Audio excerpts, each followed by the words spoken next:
ಶ್ರಾವಣ ಮಾಸ ಅಂತ ಆ ದೇವಸ್ಥಾನದಲ್ಲಿ ಪೂಜೆ ಪುನಸ್ಕಾರಗಳು ಜೋರಾಗಿದ್ವು. ಆದ್ರೆ ರಾತ್ರಿ 10 ಗಂಟೆ ಸುಮಾರಿಗೆ ಬಂದ ಕಿಡಿಗೇಡಿಯೊಬ್ಬ ದೇವರ ಮುಂದೆಯೇ ಮೂತ್ರ ವಿಸರ್ಜನೆ ಮಾಡಿದ್ದಾನೆ. ಇದು ಇಡೀ ಶಿಗ್ಗಾವಿಯಲ್ಲಿ ಬೆಂಕಿ ಹೊತ್ಕೊಳ್ಳುವಂತೆ ಮಾಡಿದೆ.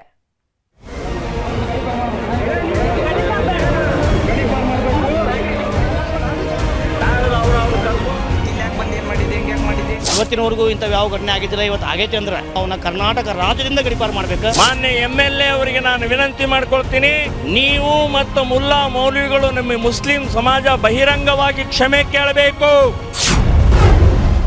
ದೇವಸ್ಥಾನದ ಒಳಗೆ ಮೂತ್ರ ವಿಸರ್ಜಿಸಿದ ಕಿಡಿಗೇಡಿ, ಆಂಜನೇಯ ಮೂರ್ತಿ ಎದುರು ಸೂಸು ಮಾಡಿದ ಮಾನಗೇಡಿ. ಭರತ ಭೂಮಿ ಅಂದ್ರೆ ಸರ್ವಧರ್ಮದ ಸಮ್ಮಿಲನವಾಗಿರೋ ನಾಡು ಅಂತೀವಿ. ನಮ್ಮ ದೇಶವನ್ನ ಸರ್ವ ಜನಾಂಗದ ಶಾಂತಿಯ ತೋಟ ಅಂತಾನೂ ಹಾಡಿ ಹೊಗಳ್ತೀವಿ.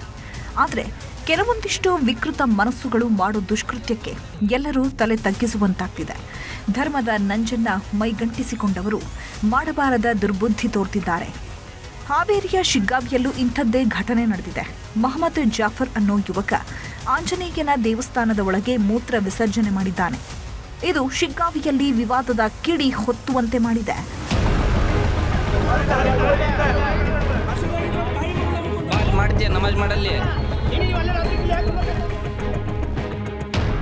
ಮೊದಲೇ ಶ್ರಾವಣ ಮಾಸ, ಹೀಗಾಗಿ ಪ್ರತಿ ದೇವಸ್ಥಾನಗಳಲ್ಲಿ ವಿಶೇಷ ಪೂಜೆ ಪುನಸ್ಕಾರಗಳು ನಡೀತಾ ಇವೆ.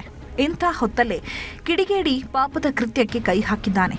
ಇದು ಹಾವೇರಿ ಜಿಲ್ಲೆಯ ಶಿಗ್ಗಾವಿ ಪಟ್ಟಣದ ಟೆಂಪೋ ಸ್ಟ್ಯಾಂಡ್ ಬಳಿ ಇರುವ ಆಂಜನೇಯ ದೇವಸ್ಥಾನ. ಇಲ್ಲಿಗೆ ನಿತ್ಯವೂ 10 ಮಂದಿ ಬಂದು ಕೈ ಮುಗಿದು ಹೋಗ್ತಾರೆ. ಇದೇ ಜಾಗವನ್ನೇ ಜಾಫರ್ ಟಾರ್ಗೆಟ್ ಮಾಡಿದ್ದ. ನಿನ್ನೆ ರಾತ್ರಿ 10 ಗಂಟೆ ಸಮಯ ದೇವಸ್ಥಾನದ ಸುತ್ತಮುತ್ತ ಜನ ಓಡಾಡ್ತಾ ಇದ್ರು. ಇದೇ ಹೊತ್ತಲೇ ಯುವಕನೊಬ್ಬ ದೇವಸ್ಥಾನದ ಒಳಗೆ ಎಂಟ್ರಿ ಕೊಟ್ಟಿದ್ದಾನೆ. ಭಕ್ತರ ಸೋಗಲ್ಲಿ ಹೋದವ ದೇವಸ್ಥಾನ ಅನ್ನೋದನ್ನು ನೋಡದೆ ಅಲ್ಲೇ ಮೂತ್ರ ವಿಸರ್ಜನೆ ಮಾಡಿದ್ದಾನೆ. ಅನ್ನಕೊಮಿಯ ಮೊಹಮ್ಮದ್ ಜಾಫರನ್ನು ಒಬ್ಬ ಬಂದ ಅಲ್ಲೇ ಇಲ್ಲಿ ಹಮಾಲಿ ಅಂತ ಹೇಳ್ದ. ನಮಗೂ ಇವತ್ತು ಗೊತ್ತಾಗೈತದ. ಅವ ಹುಚ್ಚು ಇದು ಹೋಗಿ ನಮಗೆಲ್ಲರೂ ಸಿಕ್ಕಾದ್ಮೇಲೆ ಗೊತ್ತಾದ್ಮೇಲೆ ನಮ್ಮ ಅನಿಸಿಕೆ ಏನಂದ್ರೆ ಇವತ್ತಿನವರೆಗೂ ಇಂಥ ಯಾವ ಘಟನೆ ಆಗಿದ್ದಿಲ್ಲ. ಇವತ್ತು ಆಗೈತೆ ಅಂದ್ರೆ ತೊಳೆದು ಕೊಟ್ಟ ಗುಡಿ ಮುಂದೆ ಹಾಕಿದಾಗ ನಾವು ಮುಂದಿನ 2 ವರ್ಷ ನಂತರ ಕಾನೂನೊಳಗೆ ಅವ ಸಾಯೋವರೆಗೂ ಅವಂಗೆ ಕೋರ್ಟ್ನ ಜೈಲ್ನಾಗ ಇರಲಿ. ಅವ ದೇವಸ್ಥಾನದ ಒಳಗೆ ನಿಂತ್ಕೊಂಡು ರಾಜಾರೋಷವಾಗಿ ಮೂತ್ರ ವಿಸರ್ಜನೆ ಮಾಡ್ತಿದ್ದವನಿಗೆ ಸಣ್ಣ ಪಾಪ ಪ್ರಜ್ಞೆ ಇರಲಿಲ್ಲ. ಮಾಡ್ತಿರೋದು ಮಣ್ಣು ತಿನ್ನೋ ಕೆಲಸ ಅನ್ನೋ ಅಳುಕೂ ಇರಲಿಲ್ಲ. ಯಾವಾಗ ಇದನ್ನು ಸ್ಥಳೀಯರು ಗಮನಿಸಿದ್ರೋ ಕೆರಳಿ ಕೆಂಡವಾಗಿದ್ದಾರೆ. ಕೂಡಲೇ 10 ಮಂದಿ ಸೇರ್ಕೊಂಡು ಆರೋಪಿಯನ್ನ ಲಾಕ್ ಮಾಡ್ಕೊಂಡಿದ್ದಾರೆ. ಈ ವೇಳೆ ತಪ್ಪಿಸಿಕೊಳ್ಳಲು ನೋಡ್ತಿದ್ದಂತೆ ದೊಡ್ಡ ಹಂಗಾಮವೇ ಸೃಷ್ಟಿಯಾಗಿತ್ತು. ಪರಿಸ್ಥಿತಿ ಕೈ ಮೀರೋದಕ್ಕೆ ಬರ್ತಿದ್ದಂತೆ ಪೊಲೀಸರು ಆರೋಪಿಯನ್ನ ಬಂಧಿಸಿದ್ದಾರೆ. ಮಲವಿಸರ್ಜನೆ ಮಾಡಿ ಅಲ್ಲೇ ಉಚ್ಚಿ ಒಯ್ದು ಅಷ್ಟೊತ್ತಿಗೆ ನಮ್ಮಲ್ಲಿ ಇರ್ತಕ್ಕಂಥ ನಮ್ಮ ಸಾರ್ವಜನಿಕರು ಅವನು ಹಿಡಿದು ಅವಂಗೆ ತಳಿಸ್ಯಾರ. ನಂತರ ಪೊಲೀಸ್ ಇಲಾಖೆಯವರು ಬಂದು ಅವ್ನು ಕರ್ಕೊಂಡು ಹೋದರು. ಮುಂದೆ ನಾವೆಲ್ಲ ಪ್ರಮುಖರು ಹೋಗಿ ರಾತ್ರಿ 1 ಗಂಟೆಗೆ ನಾವು ಪೊಲೀಸ್ ಸ್ಟೇಷನ್ ಎದುರುಗಡೆ ನೆಲದ ಮೇಲೆ ಕೂತ್ಕೊಂಡು ನಾವು ಪ್ರತಿಭಟನೆ ಮಾಡಿದ್ವಿ. ಸರ್ ಇದೆಷ್ಟಾಗಿತ್ತಲ್ಲ ಸಪ್ಪೆ ಮಾಡಬೇಡ್ರಿ, ದಯಮಾಡಿ ಅವ್ನು ಶಿಕ್ಷೆ ಆಗಬೇಕು. ಹನುಮಂತನ ದೇವಸ್ಥಾನದ ಮೇಲೆ ಒಳಗಡೆ ಬಂದು ಉಚ್ಚವೈದಿದ್ದಾನೆ, ಮೂತ್ರ ವಿಸರ್ಜನೆ ಮಾಡಿದ್ದಾನೆ, ಅಪಮಾನ ಮಾಡಿದ್ದಾನೆ.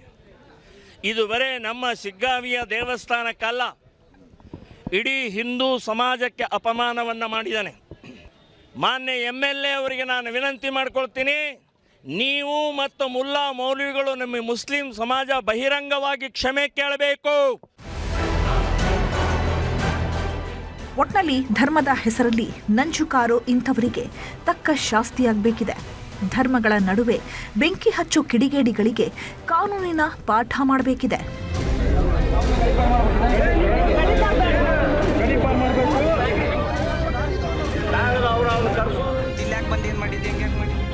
ನಾಗರಾಜ್ ಮಾಕಾಪುರ್, ನ್ಯೂಸ್ 18 ಹಾವೇರಿ.